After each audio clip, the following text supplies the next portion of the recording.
All right, everyone, we're going to go ahead and get started. Thank you for attending our caregiver panel discussion about brain health. We really do appreciate you joining us today. My name is Serafina Francisco, and I'm in the Caregiver Support Program, and I'm just going to talk a little bit about the Caregiver Support Program at the Senior Source.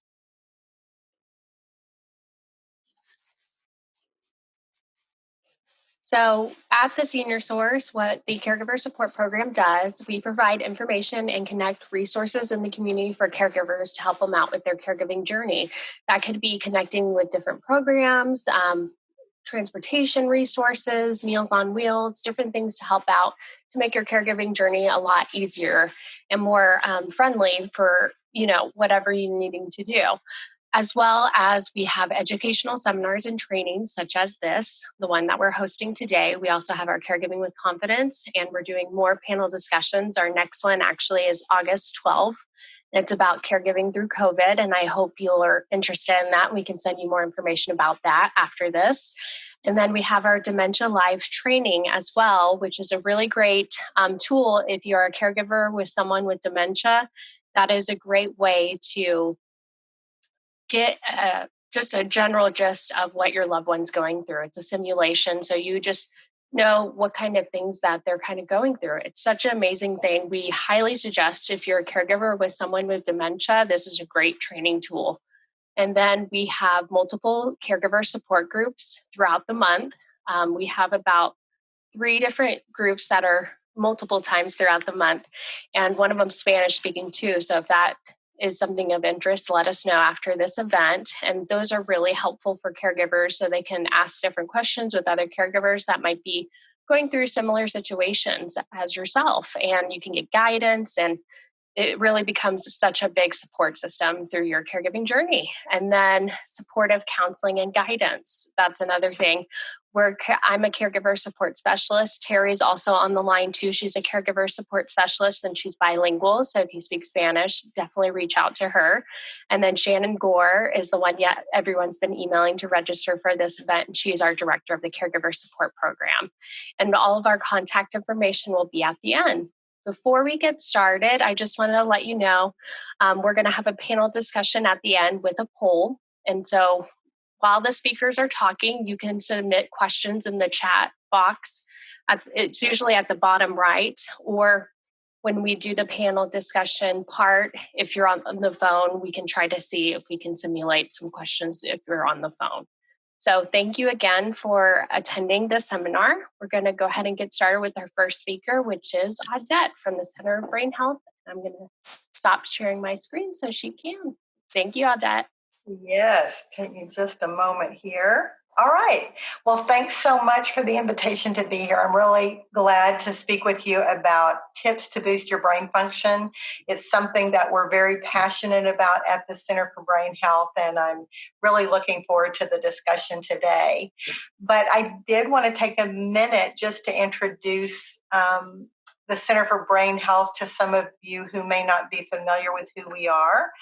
We are part of the University of Texas at Dallas, and we do what is called translational research. So Dr. Sandra Chapman, who is the director of our center, is very interested in learning how we can optimize brain function no matter what is going on.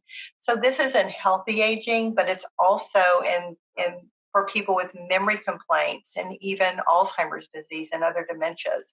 We've worked with a number of different populations, and we've learned about some strategies that we can use that can promote function. So the strategies that I'm going to share with you can be modified to really to treat a number of different situations. But what I'm going to do today is kind of give a background because I think it's helpful in terms of that discussion. But the strategies that I'm going to give you are things you can start today, and that if you do consistently, our research shows can have a really positive impact in terms of brain function. But I want to start by asking you a question. And if we were together, I would invite people to kind of chime in with some options. But I think it's important for everybody just to consider, when you think of brain health, how would you define it? What do you think brain health is comprised of? And we get various responses when we ask that question. Some people think it's a function of memory. If you have a good memory, you have good brain health. Some people think it's a function of IQ. If you're smart, that means your brain is healthy. And then other people might look at it in terms of a concern about getting something like Alzheimer's disease. But really, what we know is the brain is very complex. So often, when people come to the Center for Brain Health, they'll say, "What do I need to do to make my brain healthy?" They want that one fix that they can do. Is it crossword puzzles? Is it learning a new language? But really, brain health is incredibly complex. And when we think about our brain, we have to realize that our brain is changing every day. And it will change throughout our lives because of a number of different factors, which we're going to talk about. But I want to just give us kind of a shared definition, a way to think about brain health as we move forward in this brief conversation.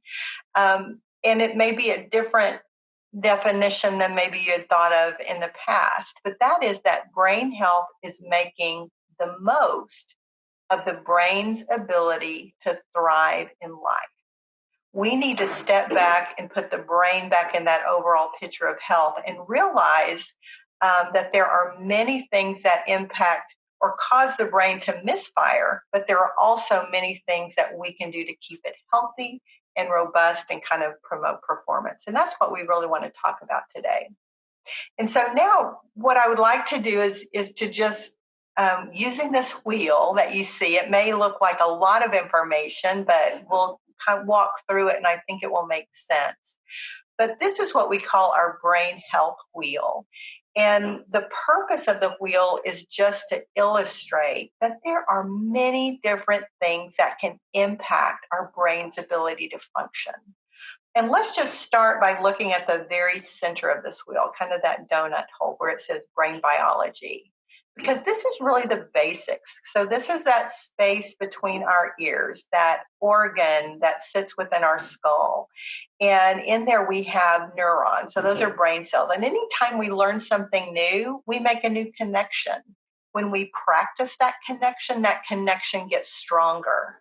And throughout our life, with all the things we've learned and all the things we've done, we've created this network in our brain that is uniquely our own. And, in terms of the brain's ability to function, there are neurotransmitters. The brain is, breaking down glucose, getting energy. There are hormones.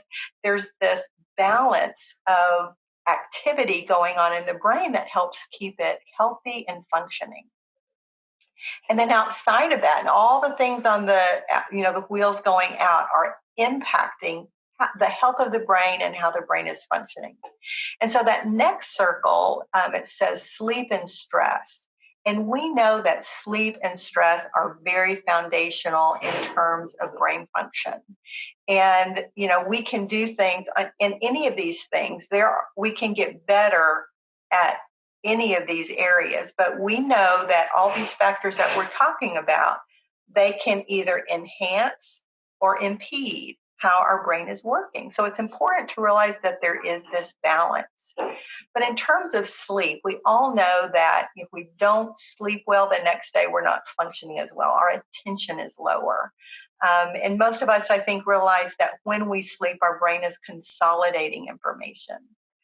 But one thing that people really don't oftentimes know about sleep is that is when our brain is repairing and it's kind of clearing out debris and dead cells. There's some brain cells called glial cells that are like the housekeepers of the brain. And so getting appropriate sleep over time is a very important thing, not only in terms of brain function, but also in protecting the brain and building a resilient brain. Stress is also very important. So some stress is good, but too much stress can be detrimental to brain function. A lot of times we talk about too much stress over time, increasing levels of cortisol, which can aid the brain and actually impacts the memory center of the brain and can make memory worse. So sleep and stress, just know that those are foundational. Then this next outward circle, we're not going to talk about the most outer circle, but we'll talk about it in terms of kind of these four broad categories that you're seeing. because once again, all of these work together to help or hinder brain function. And the first is cognition. This is really the area we're going to talk about today because this is about brain health. That's what the Center for Brain Health is focused on. So we're very interested in knowing how we learn information, how we process it, how we take it in, and what we do with it. We are thinking. So another way to think about cognition is thinking. Every day we are doing tasks that require thought.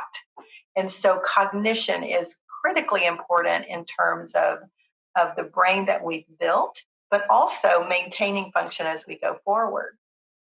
That pink area is daily life. And when we talk about daily life, we're talking about what are the responsibilities that you have. Because depending on your stage in life, I mean, whether you're working or retired, whether you have kids, whether you're a caregiver, our responsibilities are shifting. So how are we managing those responsibilities, and how efficient are we in that? But also things like exercise and nutrition. We know those are important not only for our physical health, but our brain health. But mindset deals with, do I believe that what I do can really impact how my brain is functioning? So that's a really critical part as well, our belief system. Well-being deals with our quality of life, our depression, if are we anxious, are we stressed, but also resilience. Do we have this belief that we can handle the things that come at us and deal with them? And then that fourth area is interaction. And this just deals with social engagement. The compassion that we have towards other, how much support that we have. We feel if we need someone, are there people around us who will fill in and help with those needs? And that's also a very critical area in terms of brain function. So we want to look at this. When we think about our brain, part of my goal here today is not only to give you strategies, but help you to realize that when it comes to brain function, there are many things that we can do to enhance our brain function. So, all of us may have an area on this wheel that we feel like, you know what, that certain area is something that I really need to work on. So not all of us. It's not a one-trick pony. It's not a one prescription for everyone. It's really being thoughtful to realize what are the things that could be impacting my brain function that if I were to address, I might start seeing some changes in how my brain is functioning. And so we're really looking at this as continuous improvement over time. This is not I'm going to do this one thing every day the rest of my life and that's all I need to do. But it's really taking a broader look and realizing that as life shifts and demands shift, our approach to how we're doing life needs to shift so that we can make choices that are going to be more optimally beneficial for us.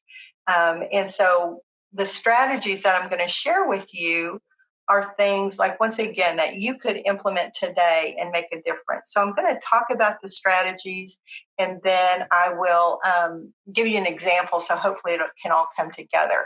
But I have a little equation here that hopefully can kind of cue you to remember what we talked about today, but it's 5 plus 2 plus 7.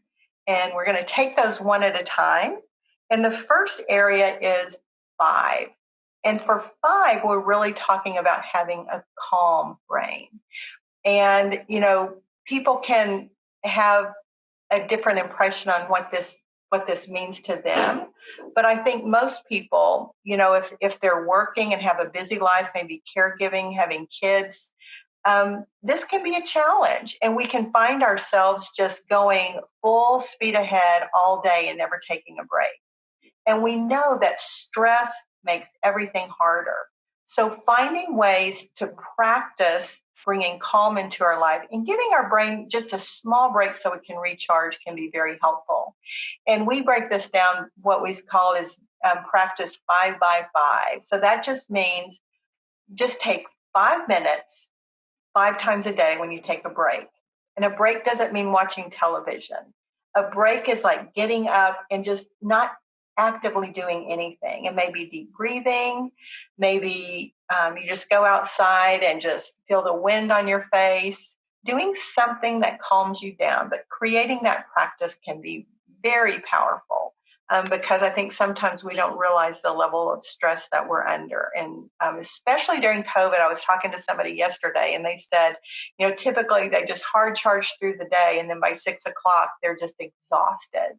And they were saying that taking these breaks, just getting up from working and just walking around made a huge difference. And they felt like their mental fatigue was not as apparent because of making this a practice. The next area I want to talk about is having a strategic brain. And for this, we use the number 2.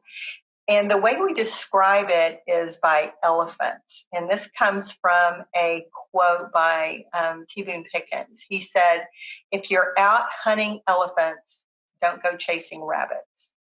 And what this means is every day when you're planning your day, identify 2 tasks that are important. What are your elephants? What are the things that you really need to get done?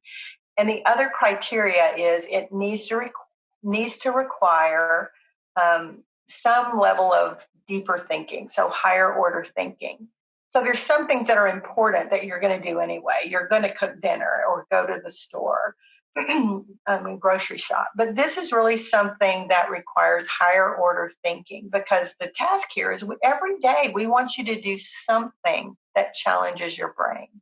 And it can be as basic as organizing your pantry, because that requires organization and, maybe doing things differently, making decisions, throwing things away.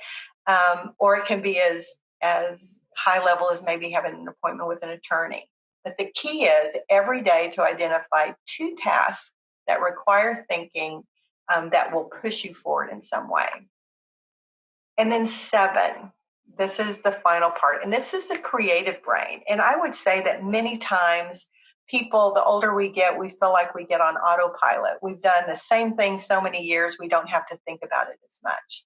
So this is a way to just kind of try to get out of our status quo and kind of this autopilot of how we do things, and say, and 7 times a day, and I don't want you to be intimidated by that, but throughout the day, are there some things that you could be doing just a little differently that would challenge your brain in some way? Maybe you're sending a thank you card to somebody, and instead of just saying happy birthday, hope you had a great day, can you think about the person and say, I'm going to write a sentence that is meaningful and specific to this person? That requires thought. That's a way to challenge your brain. Or it may be that you have a relationship that you've had for decades, and you think, man, what can I do to freshen this relationship? Are there topics we haven't talked about, or something that I don't know about this person that I would like to explore? So it can be very basic, but it's just taking that time to come up with a new perspective and think about things in a new way, and to give our brain just that little boost. And because sometimes when we're being more creative, it might open up new avenues to explore and just kind of revive our thinking in a way that maybe we haven't experienced in a while. But I just want to give return to the wheel and just kind of give you an example of how this might look like on a given day, because you may say that's a lot to do in a day, but it's really very practical and very functional. And one example would be, hopefully you have a plan for the day. If not, that's a great way to exercise cognition. What do I want to accomplish today? What are my goals? What are some things I want to put in place?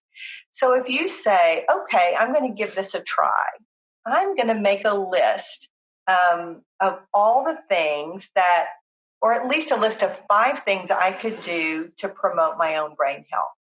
Maybe you feel like, I need to work on sleep. My sleep's not that great.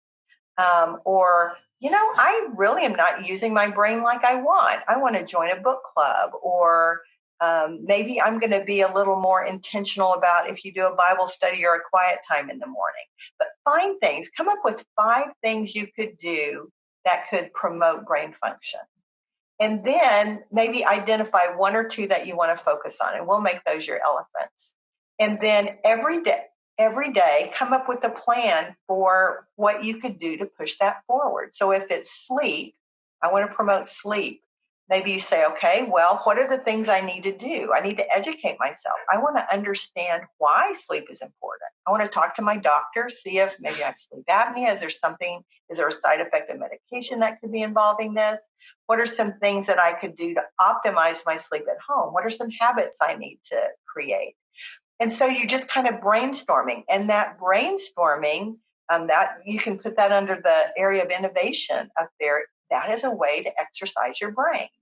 And so then it may be that you can incorporate 5 by 5 with your focus on enhancing sleep, and you realize if you're more relaxed during the day, that may help promote sleep. So you're going to make it a priority to practice ways to help yourself relax. And maybe you do a Google on that and say, what are some different ways that I can relax my brain? But then just being innovative in how you can incorporate that just in meaningful ways in your daily life. But these strategies it's not like a quick fix. These strategies, in terms of the research, what we found is that if people practice these things over time, they can have a dramatic impact in terms of brain function. And our goal in giving strategies that may seem very basic, like 5+2+7, is that we want you, instead of adding something new to your day, we want to give you strategies so that you can look at your day as a day full of opportunities that you can use to promote brain function, so that you turn your daily routine into creating habits that can not only accomplish the tasks that you have before you, but can also promote your brain function. So I hope you have some ideas on things you can do and begin to implement today. And if you have questions, I'll be happy to talk about those later, but I will turn it back over to the next speaker. Thanks so much. And now we have, with the Alzheimer's Association, we have Jennifer DiLorenzo, and she's going to be speaking on understanding Alzheimer's and dementia. Good morning. Let me just share my screen here. All right. Can everyone see my screen? Yes. Okay. All right, great. Well, thank you. And that was very informative, so I really appreciate all that information. I'm learning lots today already. And before we get started, just a quick introduction. So I'm a volunteer with the Alzheimer's Association. Reason being is my grandmother, my favorite person in the world, suffered for 18 years with the disease. And it's something I'm very passionate about. And I love working with this organization and all the amazing resources that they have. And any way that I can get this out to the public and help, I'm always, trying to do. So I thank the Alzheimer's Association for allowing me to present today, and we will get started. So today we're going to take a fairly high-level look at Alzheimer's and dementia to give you a broad understanding. But by the end of the program, the goal is for you to be able to compare Alzheimer's and dementia, recognize how Alzheimer's disease affects the brain, list the risk factors, identify the 3 different stages of the disease. We'll talk about some of the current FDA-approved treatments that can address some of the symptoms of the disease. Talk about some of the research and the trials that are going on now.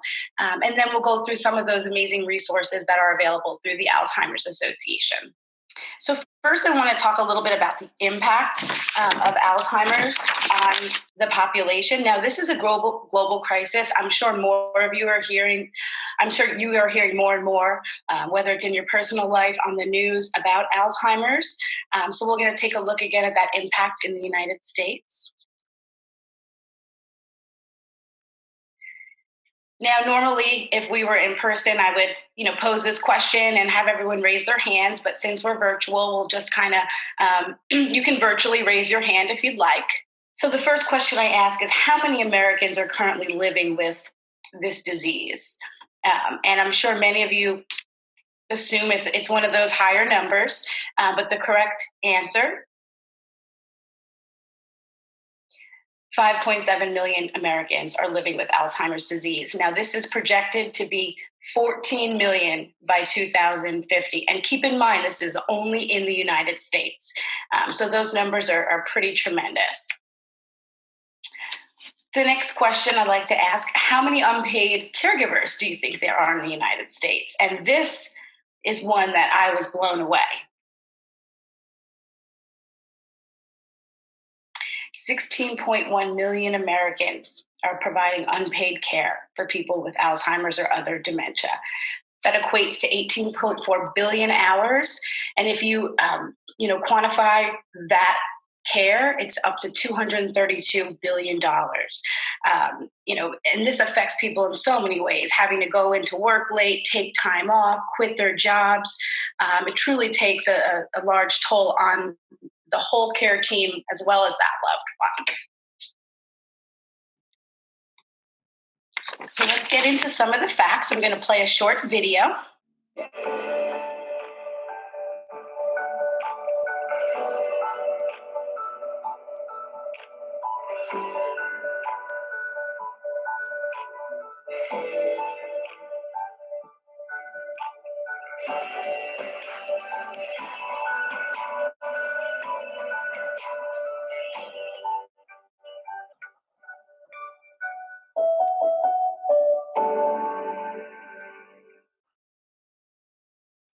And I definitely encourage everyone to visit the website. There's so many more facts and statistics, and it's alz.org/facts. And we'll have some access or a slide with some of those places later in the presentation.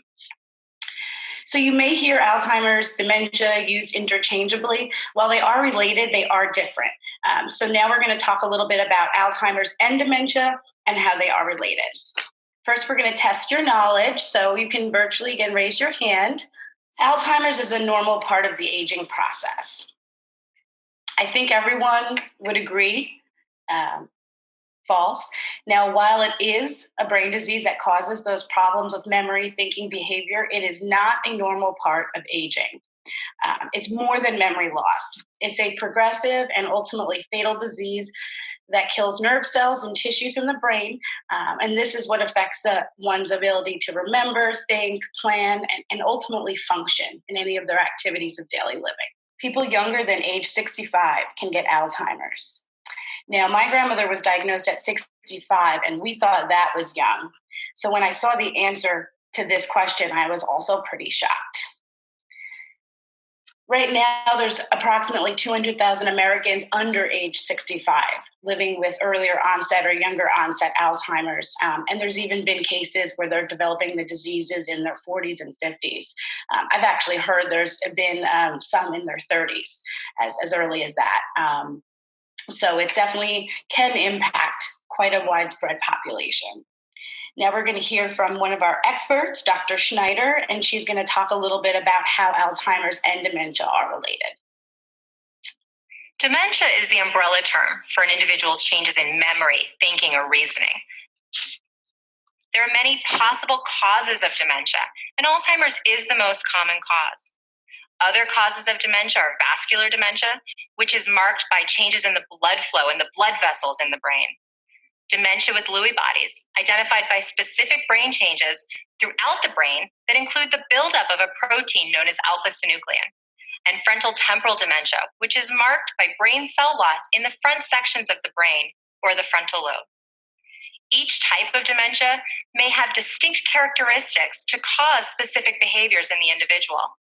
But there is also some overlap in behaviors among the types of dementia. So there are numerous types of dementia. Those are the most common, but about 60 to 80% of all dementia cases are caused by Alzheimer's. So again, these are just a few classifications. But as you can see, I'm not going to go through this, but there are several other types that are prevalent as well. Okay, so to kind of summarize, dementia is a general term. Alzheimer's is the most common cause of dementia. And Alzheimer's is not a normal part of aging. It is a progressive brain disease, ultimately leading to death. Now we're going to talk a little bit about Alzheimer's in the brain, and I'm going to introduce a video in just a moment. More than 100 years ago, Dr. Alice Alzheimer's described specific changes in the brain, what we call the formation of plaques and tangles. Now, Alzheimer's is a progressive brain disease that's marked by these key changes and is thought to impact memory, thinking, and behavior. The brain has three main parts: the cerebrum, the cerebellum, and the brainstem. Each one plays a role in how the body functions. The cerebrum fills up most of your skull. It is part of the brain most involved in remembering, problem solving, thinking, and even feelings. There are about 100 billion nerve cells or neurons throughout the brain that transmit messages in order for us to create memories, feelings, and thoughts.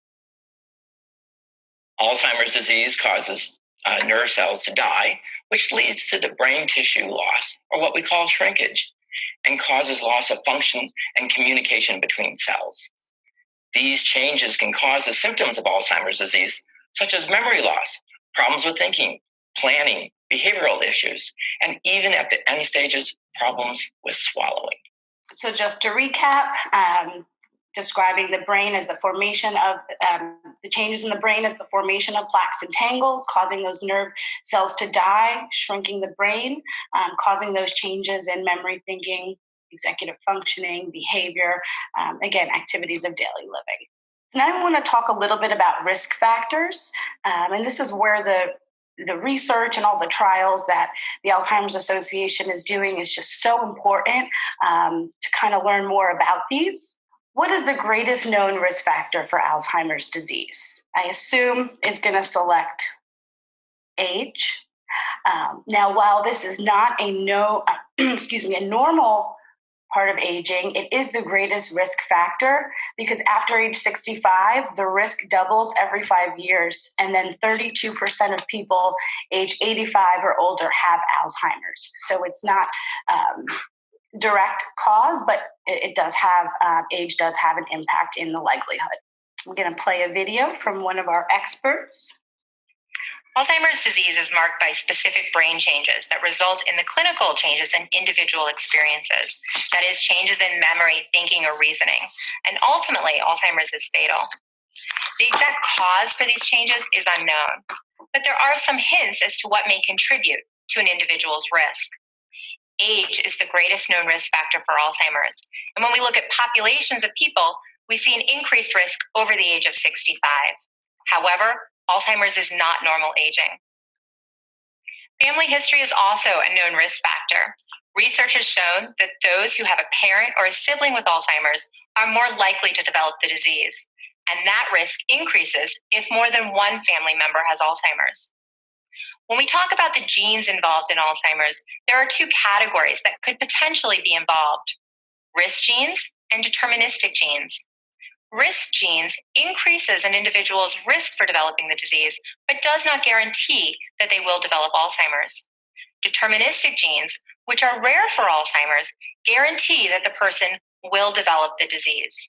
And now, as you can see here, it's pretty interesting to see. Hispanics are about 1.5 times as likely to develop as Caucasian or white Americans or individuals, and African Americans are twice as likely. Almost 2/3 of Americans with Alzheimer's are women. The reason for these differences is not too well understood, but researchers do believe that the higher rates of vascular disease in some of these groups may also put them at a higher risk for developing Alzheimer's. An estimated 3.4 million American women are living with the disease today. And we do know that women live longer than men, making them more likely to develop Alzheimer's. However, longevity and lower death rates can only partially explain this difference. So researchers are really focusing on how genetic differences between men and women may impact your risk to develop the disease. So to summarize, age is our greatest known risk factor. Family history is also a risk factor. The risk genes and deterministic genes are the two types of genes associated. And as we just discussed, Hispanics, African Americans, and women are at an increased risk for Alzheimer's disease. So now I want to get into a little bit about the stages of Alzheimer's disease. Now, no two individuals are going to experience the same symptoms and progression of the disease. So we're going to hear from one of our experts, Dr. James Hendricks, on why this is the case. And then we'll also hear from some individuals describing what it's like to live in the early stages of Alzheimer's disease. One of the things that impacts our brain is all the other things that can happen to us as we age. And we know that Alzheimer's, the most common risk factor for getting Alzheimer's disease is age. But we also have lots of other things that go wrong with us as we age. And so how those other health factors impact our brain can also impact how Alzheimer's presents in other people. Okay, so now we're going to look at some of the experiences. It's a different kind of forgetting. It really, really is. It's not just forgetting where I put my car keys. It's much deeper than that. And for example, I cannot read a book. I used to be a voracious reader because by the time I turn a page, I have forgotten what I had read. And if you're reading a novel, you have to know what transpired before in order for you to continue to read on. And so I can't read a novel. So I've even stopped trying. Math, I can't do a simple tip anymore. You know, I sit there, I stare at it. It's crazy what numbers I can't deal with anymore. And in some ways, that's the disease to me. The other thing that I've increasingly been struggling with are words, which I've dealt with words my entire life. You know, as an avid reader, as a reporter, as a writer.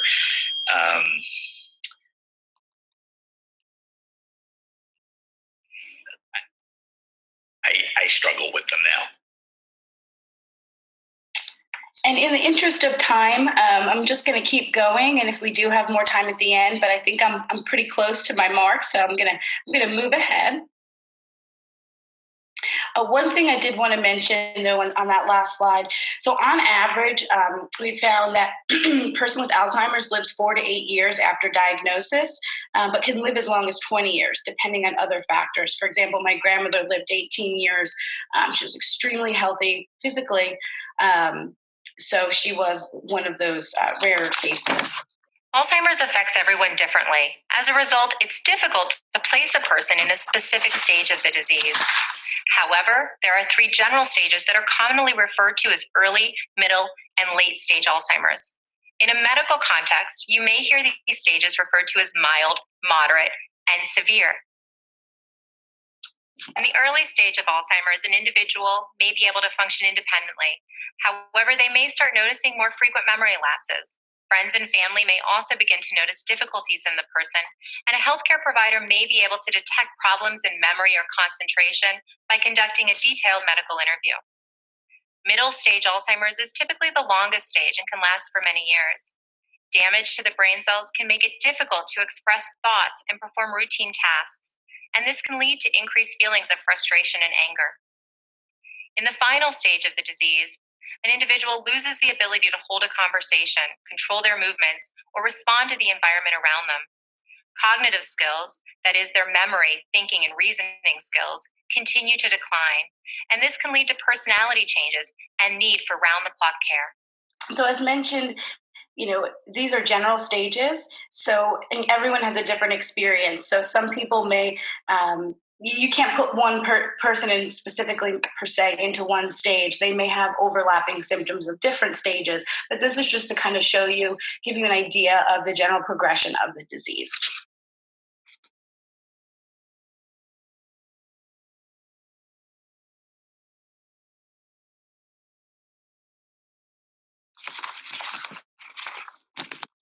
Now we'll talk a little bit about some of the FDA-approved treatments. Oh, sorry. False. Right now, there's no treatment to prevent or slow. However, there are some treatments to address some of those symptoms. We'll get into those in just a minute. There are currently several drugs that are FDA approved to treat the cognitive symptoms associated with Alzheimer's disease. They treat the symptoms, but they don't treat the underlying cause. So eventually people will progress, but they do treat some of the symptoms and help people for a time. So the first class of drugs are called cholinesterase inhibitors. These drugs work to prevent the breakdown of acetylcholine, which is a chemical messenger found in the brain that's associated with learning and memory. There are 3 FDA-approved drugs that are in this class of drugs. There's Aricept, there's Exelon, and there's Razidine. There's another class of drugs that's modulates glutamate, which is another chemical messenger in the brain that's associated with learning and memory. And this drug is called Namenda. And then there's a final class, which is actually a combination of cholinesterase inhibitors and glutamate modulator. And this is called Namzaric. Now, the most important thing here is truly to have that accurate diagnosis because treatments vary for different people and different types of dementia, and drug misuse can lead to negative side effects. So that accurate and early diagnosis is going to be the most important thing when talking about, utilizing some of these prescriptions. In the interest of time, I'm going to skip over that because there's too many videos. But one of the things I wanted to talk about was the trial match. So these are the clinical studies that are advancing Alzheimer's. It's so important for participants to join the trial. This is the greatest challenge we have right now. So that we can really start to learn and study those different populations, especially the diverse backgrounds that are more increased risk. So if you know of anyone who would be interested, there's so many opportunities to join this trial match. And the Alzheimer's Association has some great information on that as well. And now for the resources.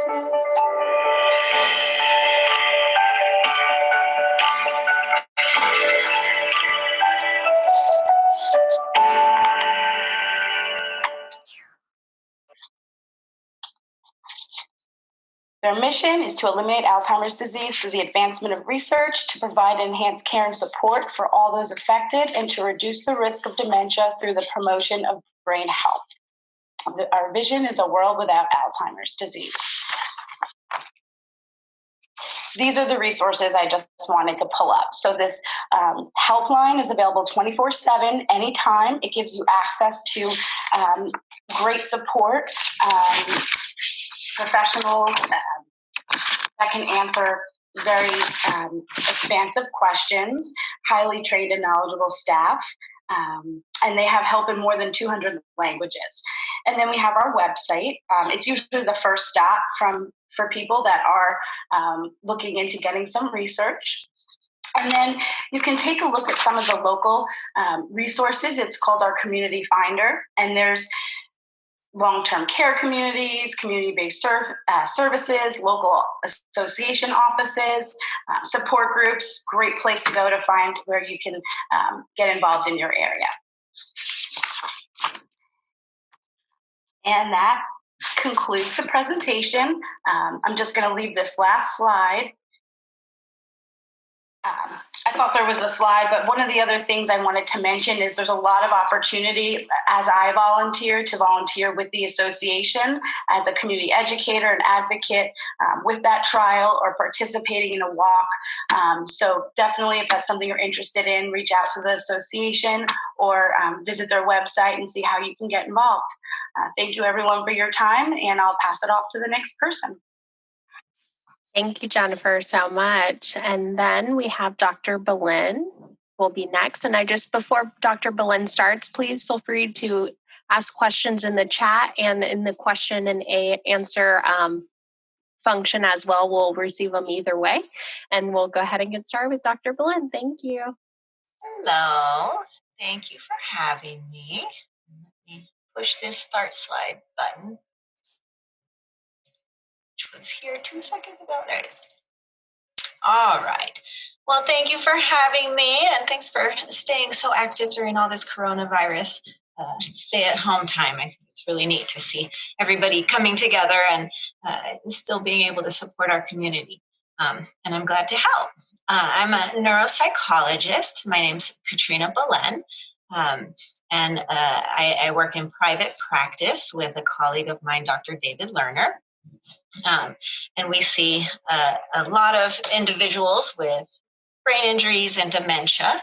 And so I will talk to you a little bit about what neuropsychology is and what kinds of things we do to better understand the brain and dementia, and what kind of benefits there might be for neuropsych testing, and hopefully address some fears if you have some. Most people have some fears. So what is a clinical neuropsychologist? What do we do? Basically, we're a specialty field within psychology. We have studied not only the emotional aspects of psychology, but also we understand the brain behavior relationships. So part of our training, in addition to clinical psychology, has involved residency with neurology and neurorehabilitation. So a lot of people hear, I need to do neuropsych testing, or their parents are referred, and they're not sure what that is. And oftentimes we get people really scared they're going to be injected with something, and they hear a 6-hour test and it sounds really scary. So I want to give you a little bit of info about what that is. And I love this slide that my colleague prepared for us. Basically, neuropsych testing is, you can see these pictures. It is this, paper and pencil based, face-to-face, really non-threatening type of evaluation. So we're not looking at brain images. We're not sticking you through a scanner. We're not putting on electrodes and things like that. So why would we do neuropsych testing? Well, I guess we'll finish what to expect. Basically, what we start with, we don't just throw your loved one or yourself into, a 6-hour test and say, deal with it. We first want to meet with you and talk to you and find out what your concerns are, and, see if testing really is necessary. And if it is, how much testing might be necessary. So first, we want to talk to the person that was referred for testing and find out, do they really even think they have memory problems or not? Oftentimes, people with Alzheimer's disease are not aware of those problems. And so when they're referred for testing, they're really threatened by that and upset and angry, and think maybe people are plotting against them. So that initial interview allows us an opportunity to educate that person and the family and let them know that, we're not saying somebody has a mental illness or depression or anxiety or needs psychological, evaluation. We're not digging into your deepest, darkest secrets here. And we're not even saying you have a memory problem, but we're at least getting a measurement and a number so that you can be aware. So the testing is really information-based. We want to give the person and the family whatever information they can have to help them better understand their condition and what they can do. Sometimes people think they have memory problems and it's normal aging and not so bad, and testing can be really reassuring in that case. Other times people think they don't have any problems at all, and family has a hard time deciding when to draw that line on supervision and independence and driving. And so testing can give more data about those types of decisions and safety. So some of what we do is asking questions of kind of what kinds of functional changes you're noticing at home, and trying to determine really, is the person aware of these problems? So we will also speak with family members. And again, if somebody has Alzheimer's disease, they may say, I have no memory problems at all. I'm totally fine. I don't need any testing. And we do hear that frequently. And that's why we do also talk with family and get a separate kind of assessment of what the family is noticing and what kinds of changes have been going on. So it's important for caregivers to try and keep track of maybe when problems first came about and what types of problems first were noticed. That way, during the interview, you can kind of have an outline and give that information. After that, if it looks like the testing might be helpful, then we will engage in a number of tests, and sometimes this takes an hour and sometimes it can take 4 hours. It really depends on what we're looking at. And again, some of this is we'll read a list of words to somebody and repeat the list a lot of times and see if they can learn more words each time. Or we will have somebody, repeat information they hear to see if they can process quickly and pay attention to what they're listening to. A lot of things can go wrong in the brain, and it doesn't always mean Alzheimer's disease. So we look at really every aspect of what the brain does. When you think about memory, first you have to be able to see or hear the information you have to remember. You have to understand that information and process it and label it. You have to be able to store it and then get it out of your head. And so each one of those little steps is something that we test individually. So basically, it's a lot of very little tests. Each test is maybe 2 minutes or 5 minutes long. And again, a 4-hour test sounds awful, but a whole pile of 2 to 5 minute tests is really quite bearable. And most people find it pretty engaging and stimulating. And we are psychologists, so our first tenet is do no harm. We pride ourselves on being very kind and gentle and compassionate. And, if your loved one says, I don't have any memory problems, I'm totally fine. We aren't confrontational. We're not going to yell at them and say, well, yes, you do. Obviously you do. Those things aren't very helpful. So, key is not to be scared bringing your loved one for a memory test. If they're angry at you, you can say, the doctor just wants to get a number of where you are today. And that way you'll know if there's changes in the future. And that's generally the case. We do want to find out where you are today so we can compare it to the future. Also, we can look at, as the previous speakers were mentioning, there's different kinds of dementia. And so being able to better understand what type of dementia your loved one or you may be experiencing can help you make decisions about, will medications be helpful? What kinds of medications might be helpful? Is this something that's going to get worse, or might there be chance to get better? Are there things we can do to slow this down or to help our loved one not be so upset or angry, or help them with strategies? And then again, being able to better classify, if this is depression, but looks like dementia, maybe we can actually help you with that depression and support you and offer counseling and other types of treatments and maybe see some improvement. So after we do all of this lengthy testing, which takes forever, it also takes us forever to score all of that testing and write up a nice report, generally a week or two. And then we have you and your family come back and we go through all of those results. And we give you all kinds of different recommendations about safety and where you might need some support now and where you might need some support in the future. Or, if everything's just great and dandy, maybe that you can come back if you think there's changes in the future, but everything's fine and you can stop worrying about it. It's normal aging. A lot of times our own anxiety can make us have memory problems. So when we can alleviate some of that anxiety, things can get better. So again, the benefits of getting the neuropsych testing is to establish that diagnosis and to better understand what the changes are, being able to know which, what types of treatments might be helpful, what kinds of strategies will be good.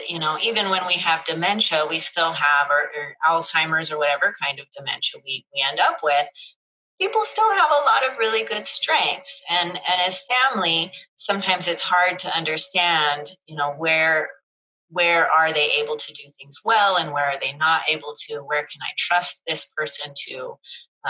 do well. Oftentimes it seems insane that somebody could still drive safely, but not remember what date it is, or not remember their doctor's name, or where their doctor is, or that they even went to the doctor last week. But with strategies in place, oftentimes people with Alzheimer's can still retain the reaction speed and the visual scanning and the visual attention, that if they remember where they're going, they can still get there. So again, it can ease some of that anxiety of, where is this person safe and not safe? Where do we need to start worrying? So we also establish that baseline to look at differences and see if treatments are working or not working, and if things might be getting worse. And then we work with all of your doctors to implement all of those recommendations. So sometimes, maybe we have an Alzheimer's dementia, but if we also have sleep apnea and we have chronic pain and we have other issues, that can make it look a lot worse than it is. So we can still identify if there are other issues making problems look worse than they actually are, and maybe get some treatments for those as well. And then we also work closely with the Alzheimer's Association and the Senior Source and the area of agency and every other community resource we can find to support our patients and give more again, support wherever we can. So that's the basics of neuropsychology. Again, we are hopefully not threatening to people and just providing an extra information, education, and support to guide this process of cognitive decline. It doesn't have to be so scary or threatening. I think if we can talk about it and understand it and come up with plans together with our families, then the outcome can certainly be a lot more positive. I think we can really support people in their independence and making choices for themselves while they still have the capacity to do that. And that is all I have. It's a very brief run through. And here's my contact information is K. Belen at Lerner Belen, and Dr. Lerner, David Lerner, is D. Lerner at Lerner Belen. We work together in Plano, Texas, and we are actually currently doing neuropsych testing over telehealth as much as possible. And that's going pretty well. So if you think your loved one might need some neuropsych testing and you're all stuck at home bored doing nothing, it might be a good time to call your neurologist and get that referral. Because we can still get a lot of info talking with family over the phone, and again doing some testing on the televideo if that works. And I will again thank everybody for listening in and for taking the time to support our older community. And I'll hand this microphone back over. Thank you, Dr. Belen. Appreciate you speaking today. And I'm going to share my screen real quick. We're going to start the panel discussion in a couple moments, but first we're going to do a quick poll for today. Give me 1 second. Okay, good afternoon, everyone. Thank you for being with us today. I have the first question, I believe would be for Jennifer for Alzheimer's. The question is, with all the research, why do you believe a cure has not been found, and how close are we to finding one, a cure? Great, and I'm probably going to ask the Alzheimer's Association or Imelda to add to this, but from what my understanding is the greatest obstacle right now is recruiting and retaining the trial participants. And then funding, of course, is always a thing. That's why they're so involved in the fundraising and the Alzheimer's walks. But these clinical studies and trials the drug trials are so important. So that's why the more people that can get involved can really help. But I'm going to pass it over to you, Imelda, and see if there's anything you may want to add. Thank you, Jennifer. And that's absolutely true. We have to have folks participate in trials because to have a cure, we have to be able to accurately diagnose, which, the Alzheimer's Association, as well as other research partners, have made some real amazing strides. And we also have to understand the exact science behind what is happening in the brain. And we have scientists all over the world, addressing these complex issues that are happening in the brain. But some may be hesitant to say that we can completely cure many diseases, but effective treatments and preventions are where, much of the science lands. And reducing our risk factors is also critical for any disease. And we are finding more and more about reducing our risk for Alzheimer's disease as well. So, and then finally, like Jennifer mentioned, research costs money. We're doing more to impact the funding for research than any organization, right now. So that's the positive side, is that the Alzheimer's Association is really at the forefront of funding when it comes to research. So we're working hard, and hopefully that helps to address the question. I know that's a kind of a long-winded one, and not to say that we're not answering the question, but we have made amazing strides. And as a matter of fact, tons of exciting treatments are being discussed this week as we have folks meeting at the virtual scientific meetings that we have going on. So if you all are interested, I'll put the links because it's free for anyone to attend. So if you want to learn more about what the scientists are talking about, then I'll put the link in the chat so that you all can, there's still time to register because it's going on throughout this week. So feel free to register and join in on the discussions, and you can ask questions there as well through, it's called AAIC, and I will put the chat here, or I'll put the link in the chat here in just a moment. Okay, thank you, Imelda and Jennifer. I have another question for you guys. What has been valuable advice to caregivers of loved ones in early onset of Alzheimer's? What has been valuable advice to them? Can you repeat the question? I'm sorry. I was focused on trying to get the link for the participants. Okay, sure. Okay, the question is, what has been valuable advice to caregivers of loved ones in the early onset of Alzheimer's? Early onset. Well, when we talk about early onset, we're talking about folks that are 65 and under. And if that's what we're referring to, then really is to the first piece of advice is to really get the education behind early onset Alzheimer's, because it is different. Certainly, this is this is an impact for early onset as well as Alzheimer's disease and all other dementias. It does affect the individual and then the families that are caregiving. So the first thing is really to get educated, join in on some of the educational programs. Jennifer mentioned that, in-person presentations really is what everyone was used to, and that's what we did a lot in the community. But since we're in COVID times, we're continuing on education programs. So early onset, actually, we're having a meeting tomorrow, or a conference rather tomorrow. And that's another link that I can put in, but we will be talking about early onset. That's just one piece of the education around early onset. But the second thing is visit the website for the Alzheimer's Association, because there is a lot more information on early onset through the alzheimers.org site. So I think that would be probably the best advice at this point, especially if you're just learning that your loved one has early onset. Education is key to be able to plan and prepare for the future. So I hope that helps, and I will put also the conference link for the early onset, which is happening tomorrow. So hopefully you can join. And I'll just add a little for us personally, when we went through it, just like Imelda said, understanding, how the disease is going to progress and how to interact.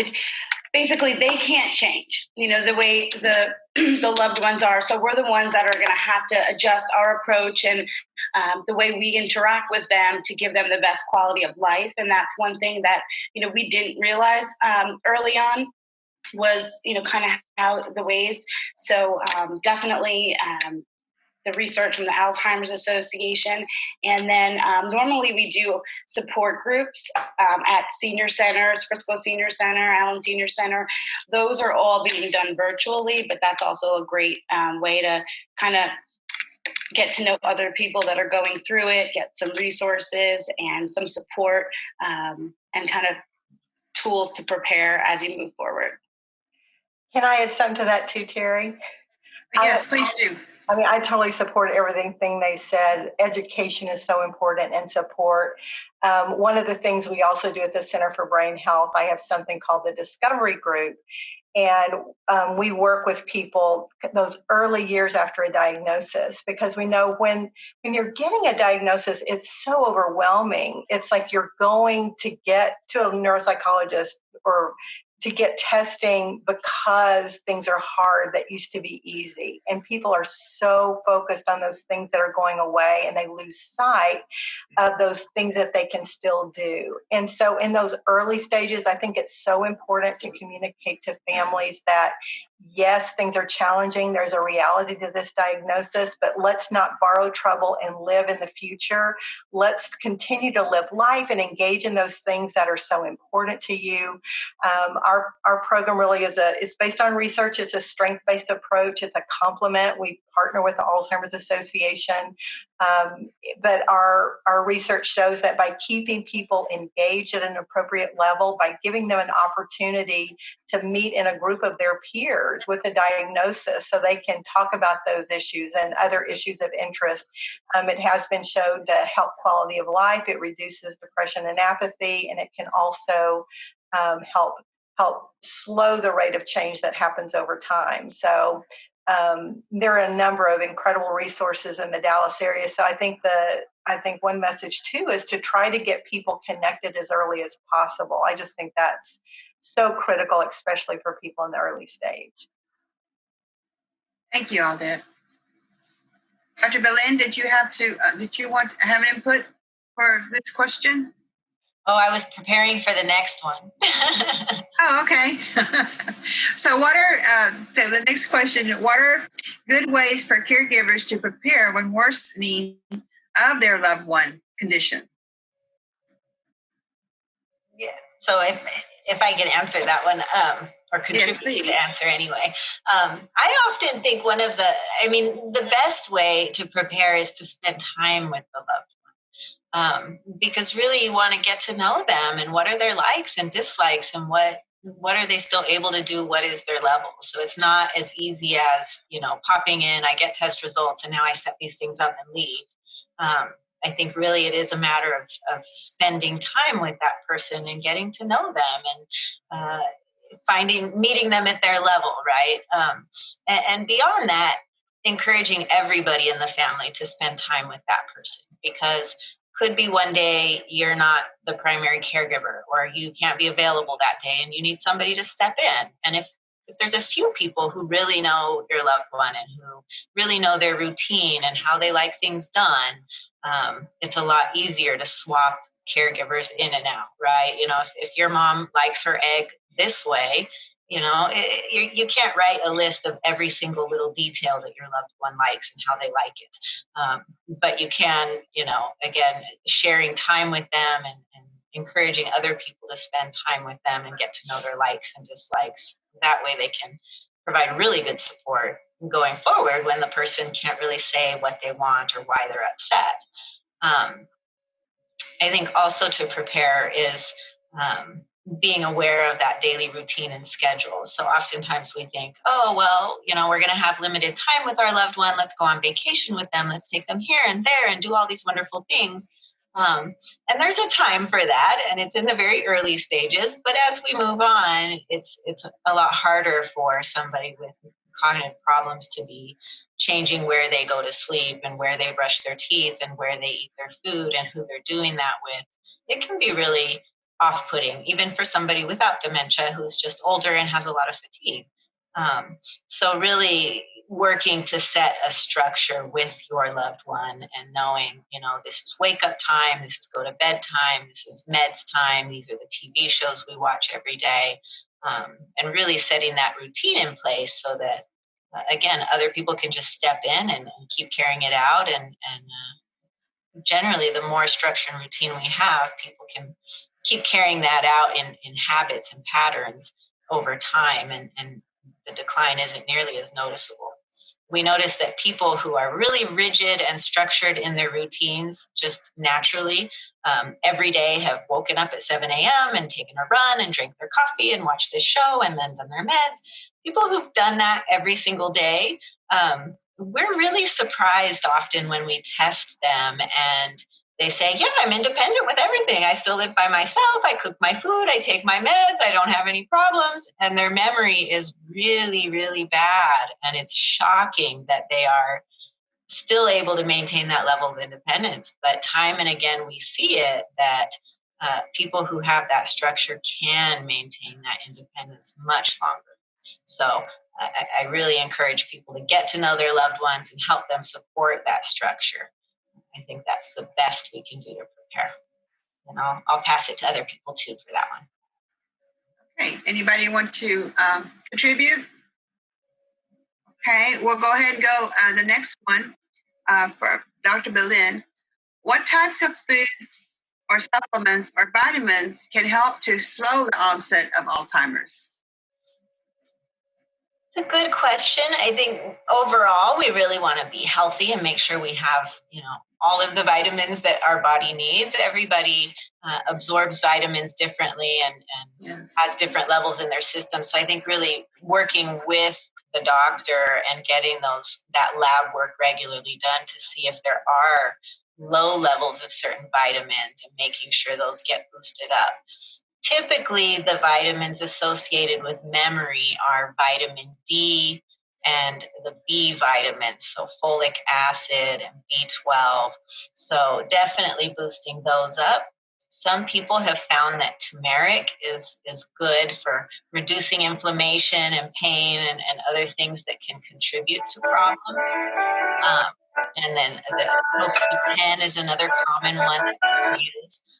But I really encourage you to talk with your physician and find out what, definitely getting the lab work done to find out where your loved one's levels are and what really needs to be boosted up.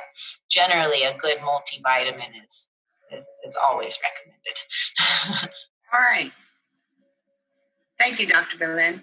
And just to add one thing to that, to Dr. Belen's point, the Alzheimer's Association has a phenomenal presentation on healthy living, healthy longevity, and it talks about all the things you mentioned and how to be proactive as well, and talks a lot about Mediterranean diets, the foods we eat, being that they're finding more and more association between heart-related diseases and Alzheimer's, people, having both. And so I don't know, Imelda, if that presentation's coming up anytime soon, but it has great information and I think it would be very helpful for some. Exactly. Yeah. Thanks so much for mentioning that, Jennifer. That same link that I put in for the younger onset conference, that link, and I'll put a shorter one in there if it's helpful for everyone, but we do have the Healthy Living Brain and Body.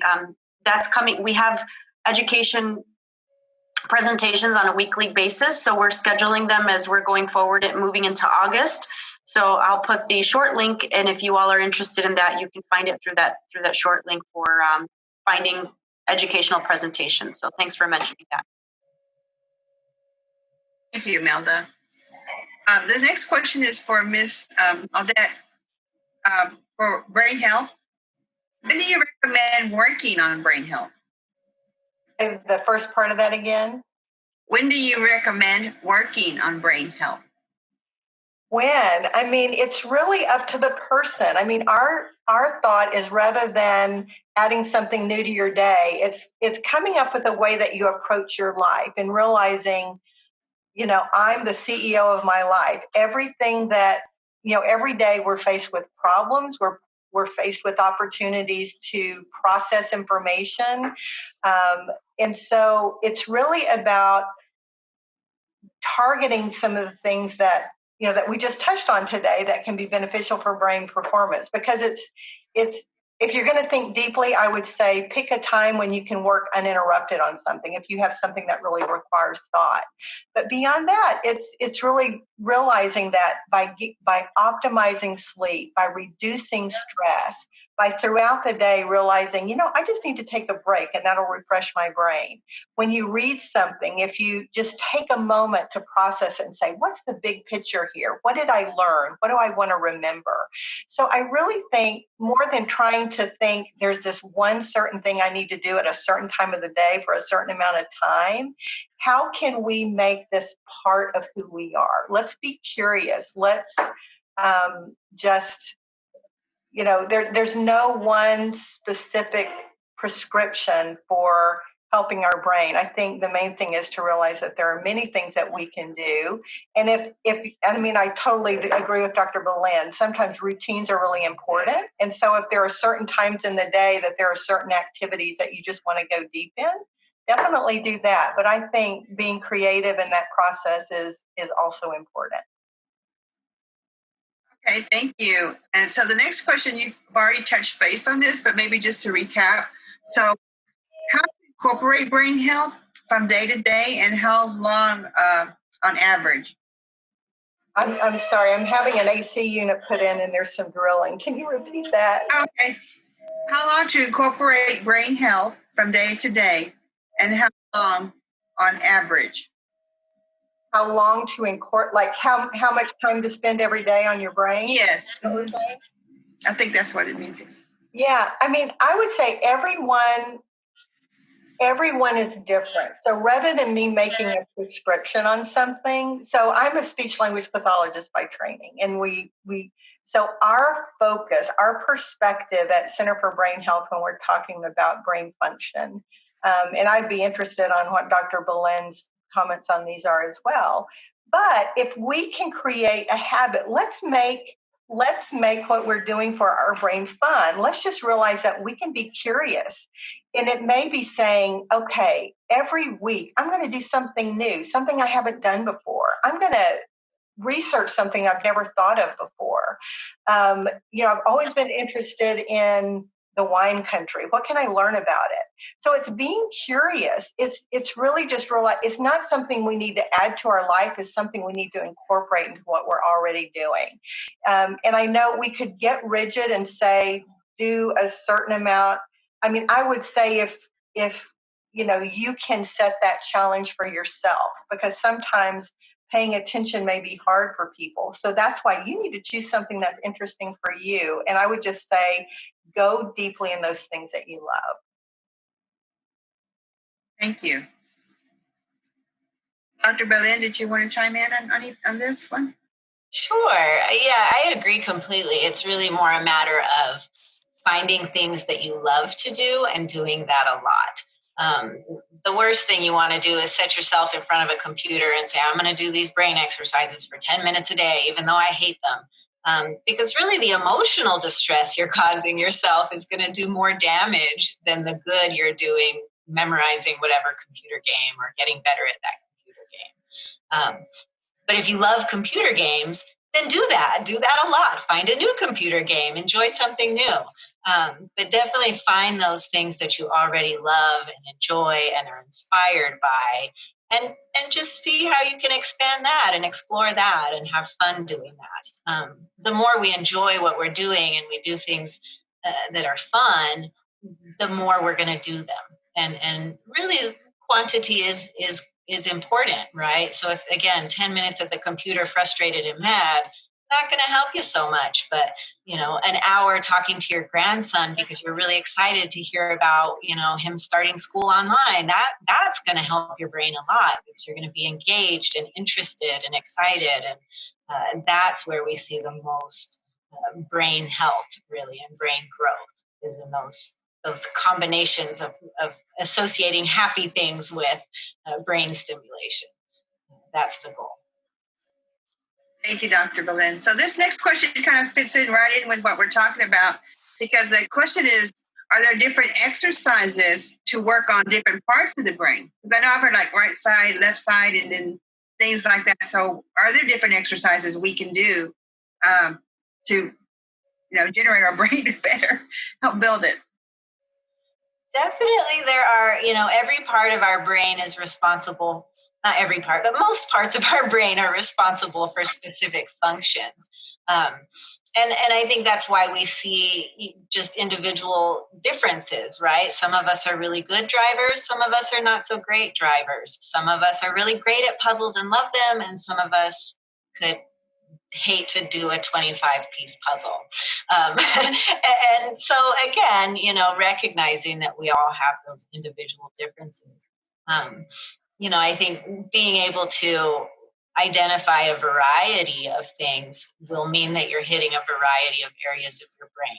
So, I think if you're really, really wanting to focus on getting a whole brain workout, consider everything your brain does, right? Think about music and how can you incorporate music and dance and movement, or again, conversation is that language side. You're working the left side of your brain.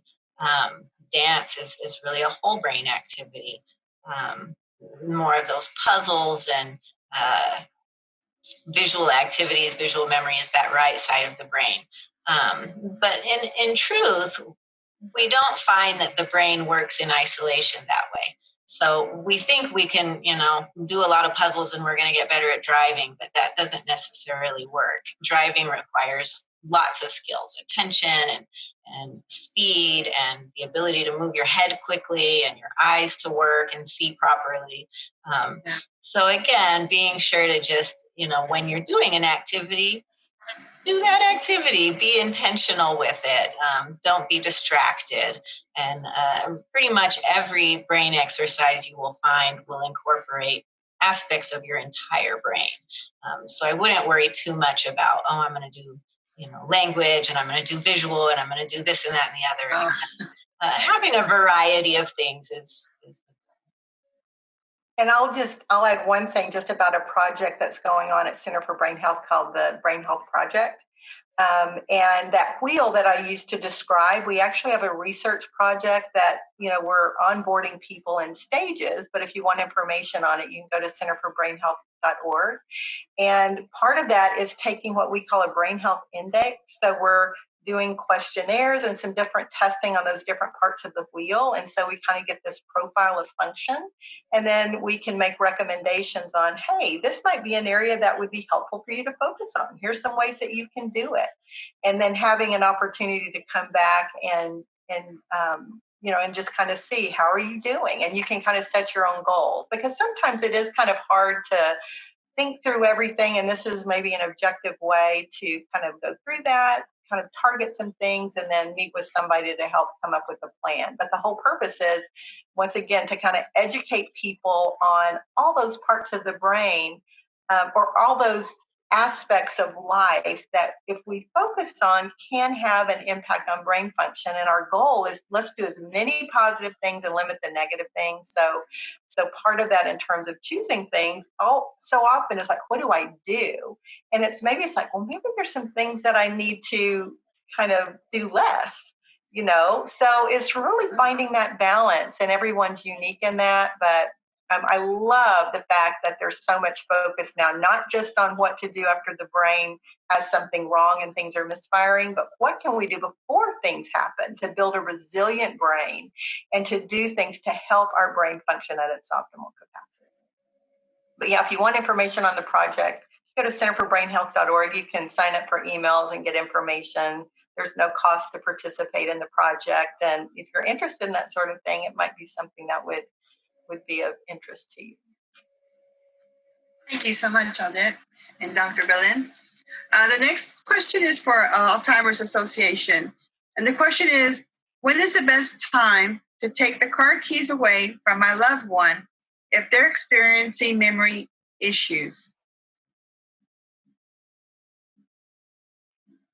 Well, thank you for asking that. I can I can answer, and then if maybe Aldette or Dr. Belen have anything to add, feel free to do that too. There's not really the best time. It's when someone drives, it's really, and you take away the keys, it's really part of taking away of their independence. And it could be a really, really difficult thing to do. So the best time is that there really isn't a best time. But if you find, that person, your loved one, is getting lost, or they've started getting into car accidents, or even just bumps on the car that normally wouldn't be there, then that's the time to have the conversation and be honest with that person, but also at the same time explain that really, to stop driving is not only helping that person, but other people on the road that could be seriously injured or possibly have something fatal happen to them. So it's a part of a conversation that's a very difficult one, but I would say that's probably when you start noticing either that they're getting lost, they're taking the car to do errands, and then they get lost on a simple trip, for example. Or if you're starting to see that they're getting into car accidents and you see the car bumped and scratched, those may be some key things to look out for. But Dr. Belen, or even Jennifer, I don't know if Jennifer and Audette, if you all have had experience and maybe to help adding to that question, that would be great. Thank you. Thank you, Melda. I'll just say that because with several of our clients, this has been a major struggle, as well as with my grandmother, because that is truly taking away their independence, and it's a really hard thing to do. So I found that some of my clients have gotten really creative in the way they approach this. One has said, we have 2 cars, we're paying insurance on 2, we always go out together, why don't we sell the car, give it to our grandson, and then it's down to 1. Some have had to hide keys, some, it's a very hard thing to do, because again, that is that first bit of independence that they are losing. And anyone else have anything to add to that? Thank you, Jennifer. Yeah, I agree. That's a hard one to address with a lot of people. When I see it go smoothly, generally it's the case that the discussion was very early in the process. So before there were any problems, the family comes together and says, well Mom or Dad, what is your opinion on when it would be, when do you want us to take the keys away, essentially? Like, there may be a time when you're not safe to drive. Can you tell us, when are you going to agree to this? When do you think it's not safe? So if we see that you're running stop signs, is it okay if we take away your keys? So if possible, putting it in their hands. That doesn't mean that when the day comes, they will remember that conversation, unfortunately. But I like the idea also, and I do see a lot of benefit in that slow transition of, hey, Mom, let me take you to your doctor's appointment, and it ends up that we're just doing these things together. Not that I'm driving you or I'm your chauffeur, or that you have to ask me, but that I enjoy spending time with you and I'm with you. And if you're going out to lunch, I'd like to go with you, and let me drive because whatever reason, or my daughter's learning to drive, so let's let her drive. And it becomes more of an altruistic and a family thing, as opposed to we're taking something away from you. And generally when that's the case, it does seem to be a smoother transition, and it gets to the point where memory is so bad, people kind of forget that they had a car, forget where the car is. And, you can make the car not work and they think, oh, okay, it'll get fixed, we're working on it. Oh, yeah. Yeah. Another thing to add, a lot of our clients have found that they have the doctor suggest this, and present this sometimes, because coming from a spouse or a child, maybe less receptive. So a lot will rely on the physician to kind of tell them it's time, which puts a lot of pressure on you guys. So I apologize, but you seem to handle it very well. So Well, I think it turns out that I think that ends up being a key for the family as opposed to the client, right? So it's like, it really is just giving the family a token to say, well, we'd love to let you drive, but the doctor says not until you pass this test. And so, your appointment's in 3 months and I hope you pass. Let's, maybe if you do this, brain game, you'll do better on your driving test next time and the doctor will give you permission. But for right now, no. But oftentimes I do find that once we're at the point where I'm saying it's no longer safe to drive, the person isn't remembering the conversation I have with them, telling them it's no longer safe to drive. Or they're at such a point of lack of awareness that it's a resistance of that doctor's dumb. She doesn't know what she's talking about. She doesn't know me. So it's still a challenge, but again, it is a token or a key that family can use and say, oh, the doctor says it's not safe, And we do. I've had some gentlemen that are really obedient to what the doctor says, and they will come back every year to take their driving test. And they will not get memory testing. They will not do it. They refuse any of that, but they will come religiously to see if they've gotten better for their driving tests.